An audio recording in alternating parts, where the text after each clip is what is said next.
महाशिवरात्रि के दिन इस कथा को सुनने से होती है सभी मनोकामना पूर्ण। शिव पुराण के अनुसार एक गांव में एक शिकारी था। जानवरों की हत्या करके वह अपने परिवार को पालता था। उसके ऊपर एक साहूकार का कर्जा था, लेकिन उसका ऋण समय पर ना चुका सका। क्रोधित साहूकार ने शिकारी को शिवमठ में बंदी बना लिया और उस दिन शिवरात्रि थी। शिकारी बहुत ध्यान से शिव संबंधी धार्मिक बातें सुनता रहा। चतुर्दशी को उसने शिवरात्रि व्रत की कथा भी सुनी। शाम होते ही साहूकार ने उसे अपने पास बुलाया और ऋण चुकाने के विषय में बात की। शिकारी अगले दिन सारा ऋण लौटा देने का वचन देकर बंधन से छूट गया। प्रत्येक दिन की तरह वह जंगल में शिकार के लिए निकला, लेकिन दिन भर बंदी गृह में रहने के कारण भूख प्यास से व्याकुल था। शिकार खोजता हुआ वह बहुत दूर निकल गया।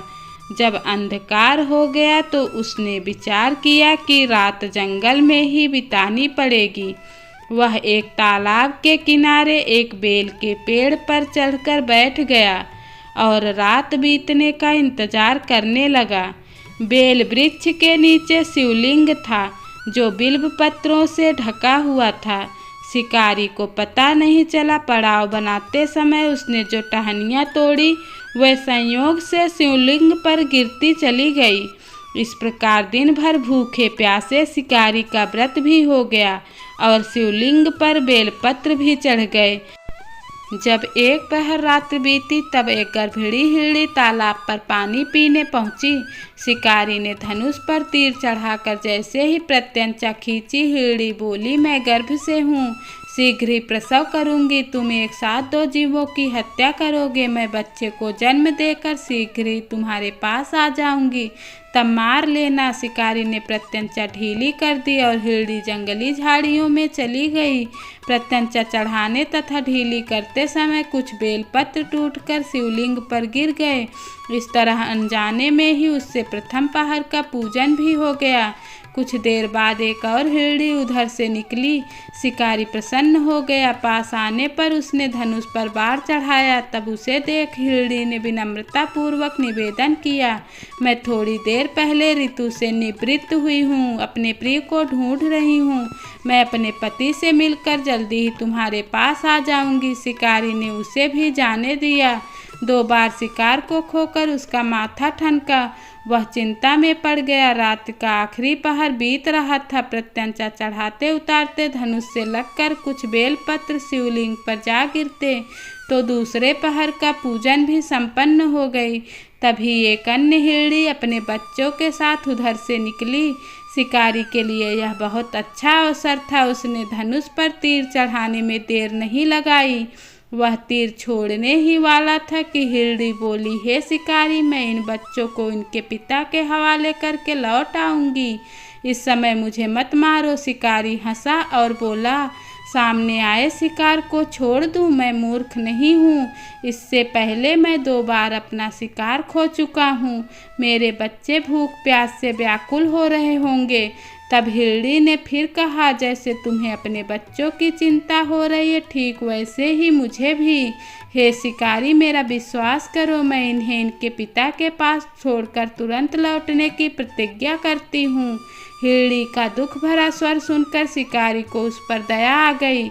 उसने उसे भी जाने दिया। भूख प्यास से व्याकुल शिकारी अनजाने में ही बेल वृक्ष पर बैठा बेलपत्र तोड़ तोड़ कर नीचे फेंकता जा रहा था।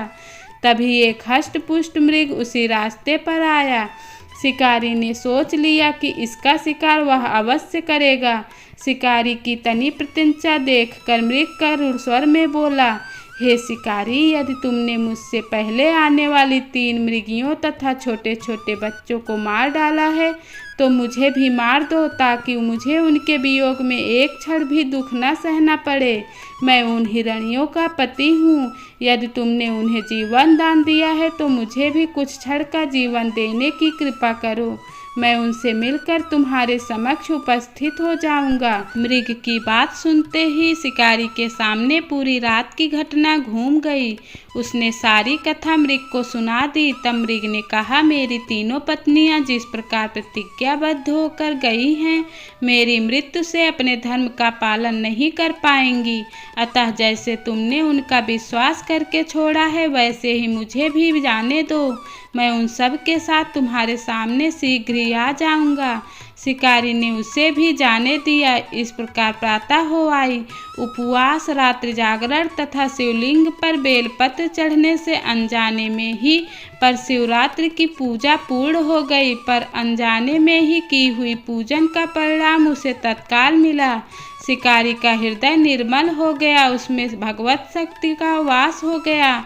थोड़ी ही देर बाद वह मृग पूरे परिवार के साथ शिकारी के समक्ष उपस्थित हो गया ताकि वह उनका शिकार कर सके। परंतु जंगली पशुओं की ऐसी सत्यता एवं सामूहिक प्रेम भावना देखकर शिकारी को बड़ा पछतावा हुआ। उसने मृग परिवार को जीवन दान दे दिया। अनजाने में शिवरात्रि के व्रत का पालन करने पर भी शिकारी को मोक्ष की प्राप्ति हुई।